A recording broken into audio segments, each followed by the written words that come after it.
Kung wala kang tato or isa ka doon sa mga nanghuhusga sa mga taong may tato, skip mo na tong video na to, hindi to para sa'yo. Una sa lahat, bakit ka nagpatato? Hindi ko man alam pero sinisigurado ko, merong istorya sa likod kung bakit nagpalagay ka ng tinta sa balat mo. Hindi ako naniniwala na nagpapatato ang isang tao para lang magmukhang astig, para lang maging cool. Naniniwala ako na may dahilan kung ba't ka nagpalagay ng tato. Posibleng simbolo ng pag-ibig, simbolo ng mga pagsubok na pinagdaanan mo, simbolo ng pagiging matatag, o kaya naman, simbolo ng pagkabigo. Naranasan mo na rin ba na mahusgahan dahil lang sa may tattoo ka? Yung tipong hindi ka matanggap sa trabaho na kaya mo namang gampanan at maaaring mas magaling ka pa nga dun sa ibang tao, pero hindi ka matanggap-tanggap dahil lang sa tattoo mo. Nakakalungkot, diba?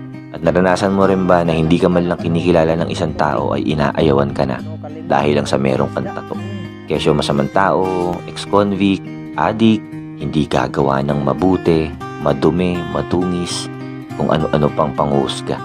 Marami nga dyan, wala ngang tato at malinis ang katawan, kapita-pitagan ng reputasyon, nag-aral sa magagandang eskwelahan, pero magnanakaw.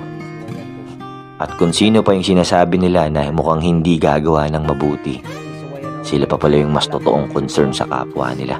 Nakakalungkot isipin na maraming tao ang mapanghusga base sa nakikita sa panlabas mong anyo. Tipong hindi ka naman talaga nila kilala, pero ayaw ka na nilang kilalanin dahil sa physical appearance mo. Hindi ko alam kung bakit nila pinapakialaman ng buhay ng mga buhay. Hindi naman nila pera yung ginamit para magpatato. Di ba nila nare-realize na sobrang iksi lang ng buhay para ilaan pa nila yung atensyon nila sa buhay ng ibang tao? Ang tanong, sino ang nagkakasala? Yung mga taong may tato na wala namang ginagawa, o yung mga taong nanghuhusga base sa nakikita ng kanilang mga mata? Wala pa rin tato ng magtang. Basta rin tato tubangan na og likod. Pigan ko to. Kulang mong dipinsa.